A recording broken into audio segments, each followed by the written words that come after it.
Kannur Anjarakandy dental കോളേജിലെ BDS വിദ്യാർത്ഥി നിതിൻ രാജ് ആശുപത്രി കെട്ടിടത്തിൽ നിന്ന് ചാടി മരിച്ച സംഭവത്തിൽ ഗുരുതര ആരോപണവുമായി കുടുംബം. മകൻ ആത്മഹത്യ ചെയ്യില്ലെന്നും തള്ളിയിട്ട് കൊലപ്പെടുത്തിയതാണെന്നും കുടുംബം പറയുന്നു. വകുപ്പ് മേധാവിയുടെ ജാതി അധിക്ഷേപമാണ് മരണത്തിന് കാരണമെന്ന് കുടുംബം ആരോപിച്ചു. ജാതിയുടെയും നിറത്തിന്റെയും അടിസ്ഥാനത്തിൽ നിതിൻ അധിക്ഷേപിക്കപ്പെട്ടിരുന്നുവെന്ന് കുട്ടിയുടെ ബന്ധുക്കൾ പറയുന്നു. പല പ്രാവശ്യമായിട്ട് നിരന്തരമായി ഈ പേരുകൾ പറയും. ഈ റാം എന്ന് പറഞ്ഞ ഒരു വ്യക്തി ശരിയല്ല, ഇവിടുത്തെ പ്രൊഫസറാണ്. സംഗീത, പിന്നെ ഒരു കമലോ, അങ്ങനെ 3 പേരെ പേര് പറയാറുണ്ട്. അതെ, ഒരു 3 പേരും ഒരാള് ഹൗസ് ഇവിടെ വാർഡൻ എന്നാരാ പറയുന്ന കേട്ട് കുട്ടികൾ. ഈ കമൽ എന്ന് പറഞ്ഞ ആള്.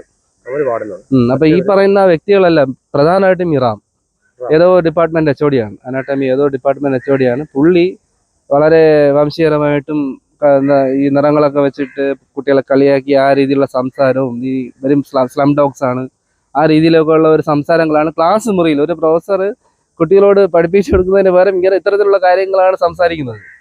നീ വെളിയെ വന്നാൽ നിന്നെ കാണിച്ചു തരാം, നീ എന്നോട് മറുത്ത് എന്തെങ്കിലും സംസാരിച്ച് എൻ്റെ മുമ്പ് സ്റ്റാൻഡ് ചെയ്ത് നിന്ന് കഴിഞ്ഞാൽ നിന്നെ ഞാൻ കാണിച്ചു തരും, നീ ഇവിടെ നിന്ന് ജീവനോടെ പോകില്ല. അത്തരത്തിലുള്ള സംസാരങ്ങളാണ് ഒരു 20-21 വയസ്സുള്ള കുട്ടികളോട് ഇവർ സംസാരിക്കുന്നത്. ഇത് എല്ലാവർക്കും അറിയാതിരിക്കും എന്ന് തന്നെയാണ് ഞാൻ സംശയിക്കുന്നത്. പക്ഷെ ഇതെല്ലാം ആരും കണ്ടില്ല എന്ന് നടിക്കുവാണ് ഇവിടെയുള്ള പല സ്റ്റാഫുകളും. ചിലർക്ക് പേടിയായിരിക്കും, ചിലപ്പോൾ തീർച്ചയായിട്ടും പരാതി ഉണ്ടാവും. അവർക്ക് ചിലപ്പോൾ പറയാനുള്ള മടിയാണ്, ചിലപ്പോൾ പേടിയാണ്, ചിലപ്പോൾ അവരുടെ കോഴ്സ് മുടങ്ങൂലേ. അവരിതുപോലെ പൈസയും ഫീസൊക്കെ കെട്ടിയിട്ടല്ലേ വരുന്നേ. പലരും പല കുടുംബത്തിൽ നിന്ന് വരുന്നതല്ലേ, പലതരത്തിലുള്ള സാമ്പത്തികമായിട്ട് ബുദ്ധിമുട്ടൊക്കെ കാണത്തില്ലേ. വീട്ടുകാരും പറയുന്നത് അങ്ങനെ ആയിരിക്കില്ല, എങ്ങനെ പിടിച്ചു നിൽക്കാൻ. അവൻ ആ ഒരു എസ്റ്റീം ലെവലിൽ ഇങ്ങനെ ചെയ്യണമെന്നുണ്ടെങ്കിൽ അത്രയും അവർ മനസ്സിലത് എന്തോ ഒന്ന് നടന്നിട്ടുണ്ട്.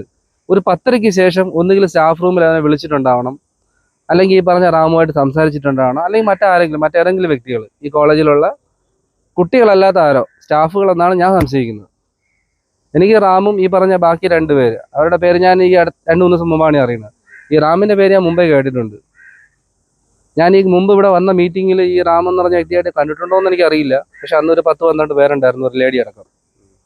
വകുപ്പ് മേധാവിയും മറ്റ് 2 അധ്യാപകരും കുട്ടിയെ മാനസികമായി പീഡിപ്പിച്ചിരുന്നുവെന്നും ഇവർ കൂട്ടിച്ചേർത്തു. ഗ്രാമിക ന്യൂസ്, ചക്കരക്കൽ.